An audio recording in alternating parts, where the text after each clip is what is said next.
Bonjour, je m'appelle Amandine Pélissard, je fais partie de l'émission Famille nombreuse sur TF1. Ma famille et moi-même sommes victimes de harcèlement perpétuel, et ce, en raison de notre médiatisation.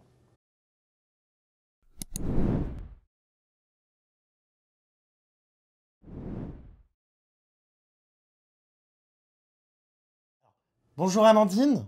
Bonjour Jérém. Merci de m'accorder donc ce témoignage, cette interview au sujet de ce que vous subissez, j'ai envie de dire encore une fois, toi et ta famille. On avait déjà fait ensemble un épisode de Baby Story, donc pour le coup rien à voir, mais on avait pu aborder dans cet épisode effectivement ce que vous subissiez au quotidien avec ce sentiment d'insécurité, puisque récemment, tu vas nous raconter, mais tu as reçu il y a quelques jours dans ta boîte aux lettres un nouveau courrier de menaces. Donc effectivement, quand on s'était rencontrés pour Baby Story, on avait déjà évoqué un courrier qu'on avait reçu il y a presque 1 an maintenant.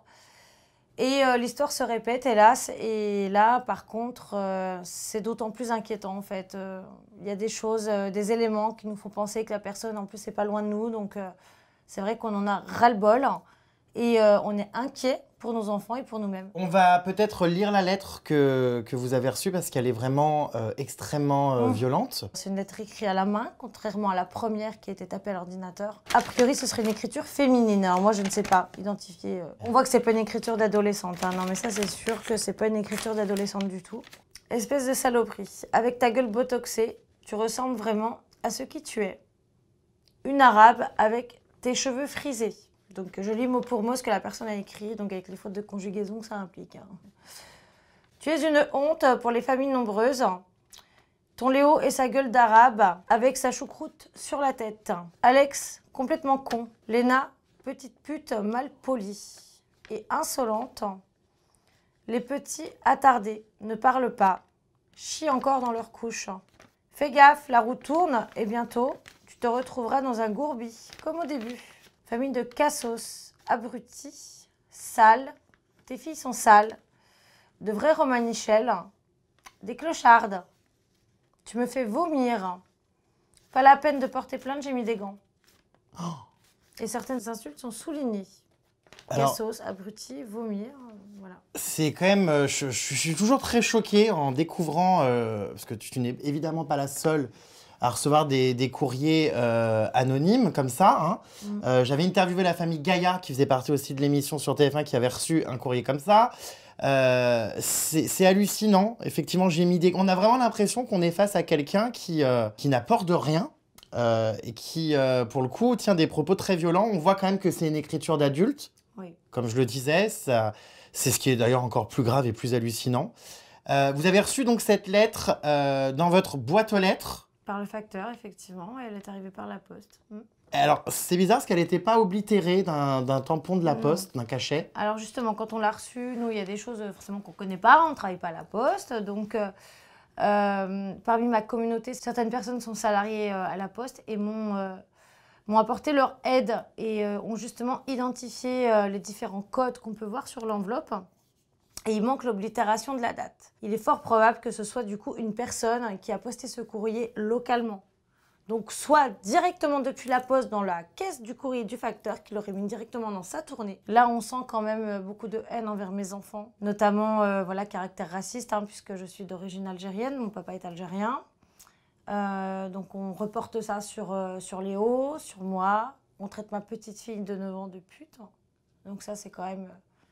c'est inaudible. Mes bébés d'attardés, mes petits garçons d'attardés, mes filles de clochards, c'est à vomir, quoi. Là, ce qui ne va pas, le problème, le vrai problème, là, c'est que ça pénètre dans notre intimité. C'est que cette personne a mon nom de jeune fille, d'où nos suppositions envers un salarié de la poste, et que ça s'attaque à nos enfants, particulièrement vers nos enfants. Voilà, là, le courrier il est arrivé chez nous. C'est pas une phrase balancée sur un forum par une frustrée. On est très inquiet par la démarche de cette personne. Qui est derrière ça, on ne sait pas. Ça laisse des points de suspension parce qu'on se dit que ça peut être un détraqué qui pourrait passer à l'acte un jour. On ne sait pas quoi, comment. C'est pas la première fois que tu as des soucis, on va dire, avec des institutions, entre guillemets, publiques. Bon, là, on n'est pas sûr que ce soit quelqu'un de la Poste. Il y a des soupçons, comme tu disais, c'est ça, c'est ce que vous pensez pour le fait qu'il n'y ait pas eu de cachet. Vous aviez eu des soucis déjà avec la CAF, la Caisse d'allocation familiale, où votre dossier avait été balancé par quelqu'un qui y travaillait. Il y a une procédure toujours en cours, je crois. Parce que ça fait aussi partie du harcèlement, bien sûr, que de divulguer des informations privées, de s'en servir à des fins personnelles et de les répandre sur les réseaux sociaux pour vous nuire. Voilà. Est-ce que le procès va avoir lieu? C'en est où ces histoires? On ne sait pas. On a déposé plainte contre l'agent de la CAF, donc pour qui on avait le nom, on a l'identité, on a tout de cette personne. On sait précisément ce qu'elle a volé, en fait, comme données, puisqu'elles nous ont été rapportées vraiment en intégralité. Néanmoins, pour l'instant, ça avance pas. De toute façon, ça n'avance pas. On est très vite démotivés, démoralisés un peu parce que, justement, les institutions ne nous viennent pas en aide. On se rend compte rapidement que même la police ne nous prend pas tellement, on va dire, en considération, puisque Alex est allé au commissariat pour déposer une plainte pour ce courrier-là. Cette plainte lui a été refusée. Seule une main courante a été accordée. Et on lui a répondu, et c'est un très jeune policier, donc plus jeune que nous, qui lui a répondu en lui disant au moins s'il se passe quelque chose, on aura une trace. Et si vous en recevez une deuxième, là, on pourra prendre une plainte. Donc déjà, pour moi, un policier n'a pas refusé une plainte. C'est au procureur de décider de donner une suite ou pas. Ensuite, il y a des gens qui vont porter plainte parce que leurs voisins mettent la musique trop forte. Nous, on se fait insulter, menacer. Nos enfants sont particulièrement touchés. Moi, mon ado de 16 ans, il va aller au lycée en bus, il sort, il vit, comme nous tous. Et on est très inquiets parce que voilà, c'est quelqu'un qui connaît notre adresse, qui connaît mon nom de jeune fille, qui connaît beaucoup de choses de nous. Et on est inquiets, en fait, parce qu'encore une fois, on ne sait pas qui est derrière. On ne sait pas si c'est quelqu'un de dangereux ou pas. On ne sait pas.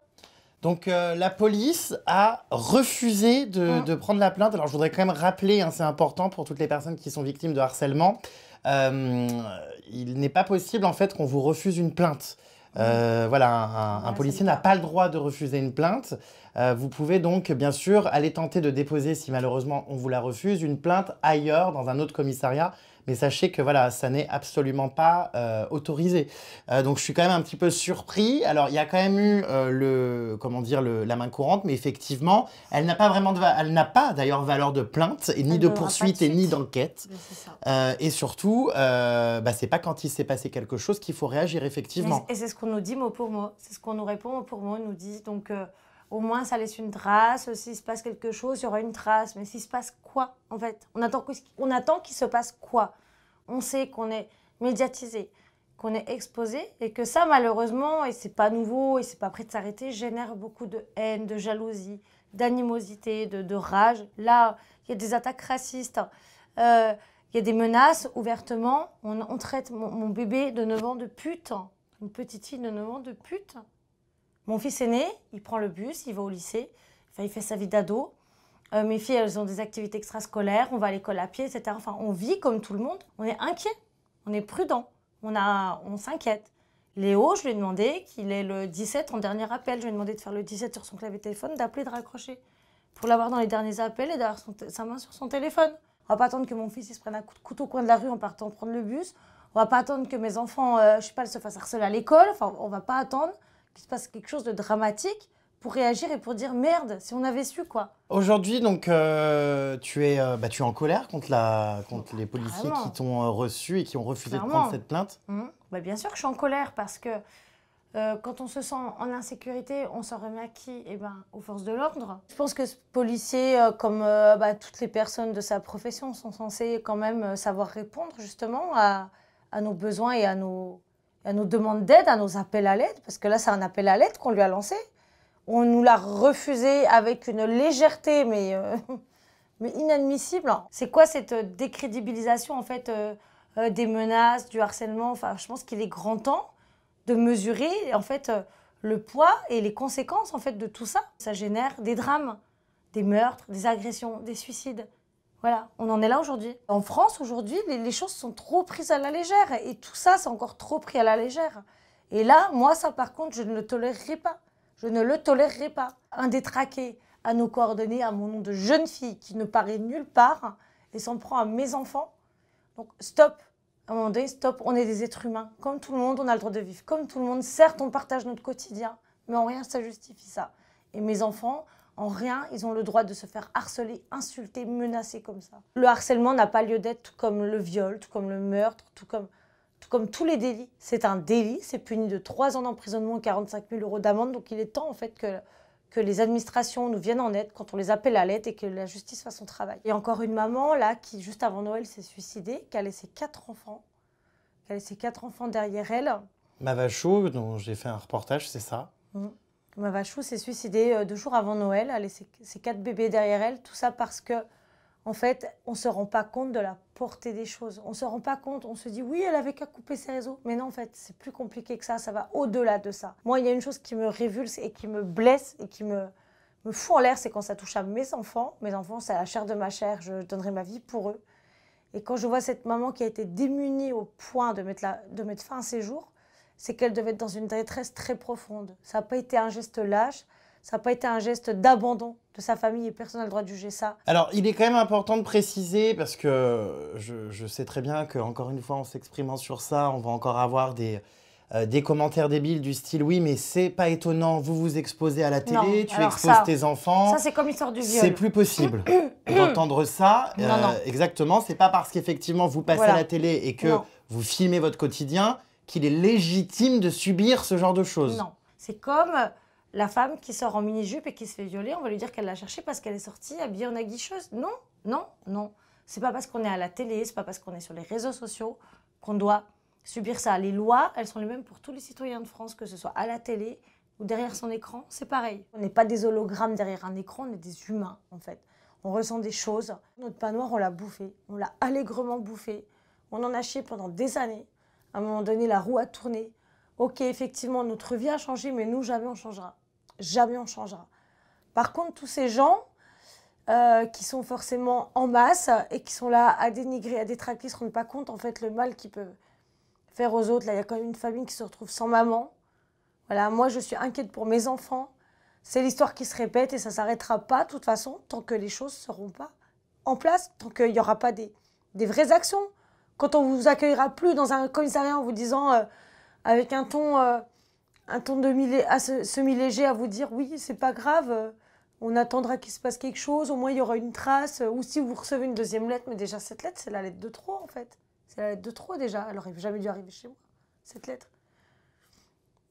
Moi je suis écœurée là, c'est vraiment un écœurement en fait, on se sent seul, tout le monde trouve ça inadmissible, mais personne ne fait rien. On m'a menacée de mort plusieurs fois, en me souhaitant de me brûler avec mon robot cuiseur. Non, mais les gens sont tarés, enfin ça en devient comique. En fait, il y a une page sur Facebook, tu sais, qui est vraiment destinée à détracter les familles nombreuses, tu vois, à détracter cette émission. Non, mais...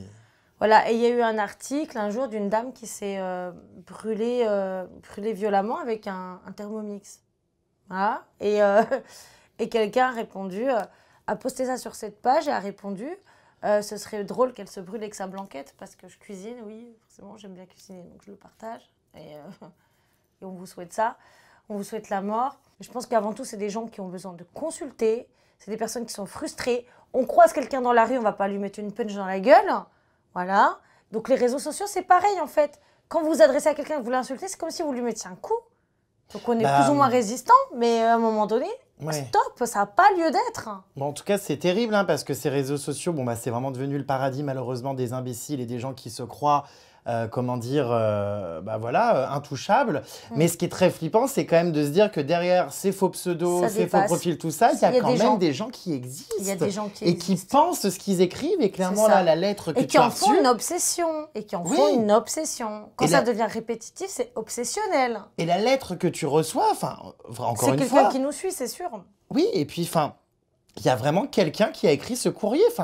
Qui de un minimum équilibré, en fait, aurait l'idée de faire une chose pareille? Justement, l'inquiétude, elle est là, c'est que c'est des déséquilibrés. Les gens équilibrés ne font pas ça, les gens sains d'esprit ne font pas ça. Heureusement, ils ne sont pas en majorité. Mais des drames, des faits divers, ça existe. Donc on ne sait pas, encore une fois, qui est derrière. Et moi, c'est ça que je ne supporte pas. Quand on va redemander de l'aide à la police pour porter plainte, c'est pour trouver qui est derrière. Pour mettre cette personne hors d'état de nuire. Là, on ne nous donne même pas cette opportunité, en fait. On ne nous laisse pas le choix.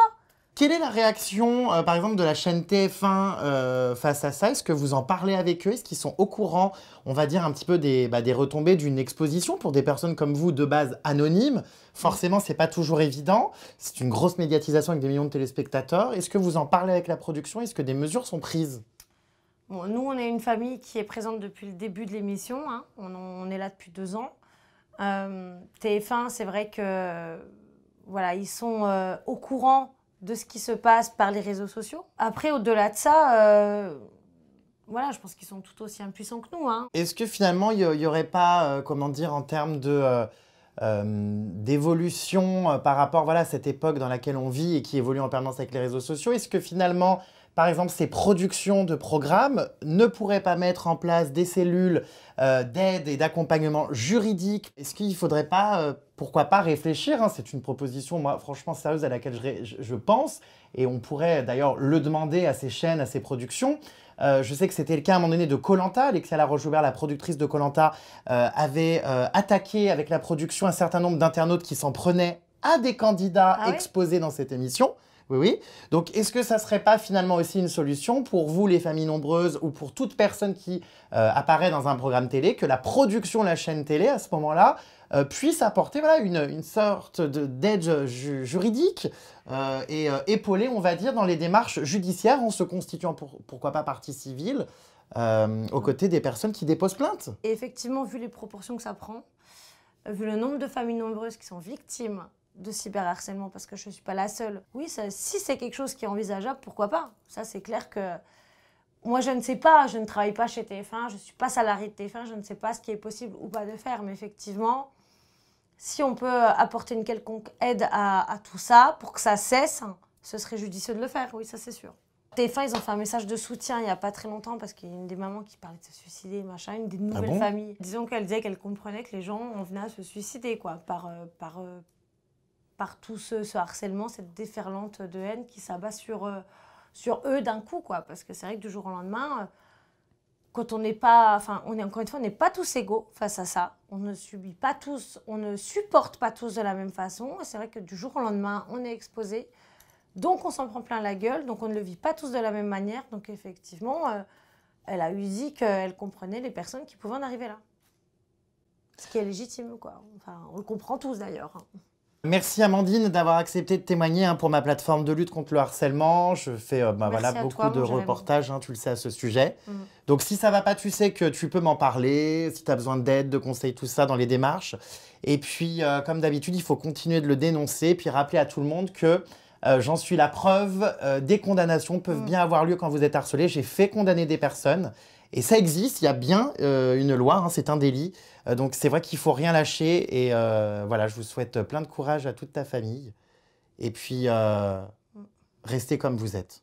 On ne changera pas.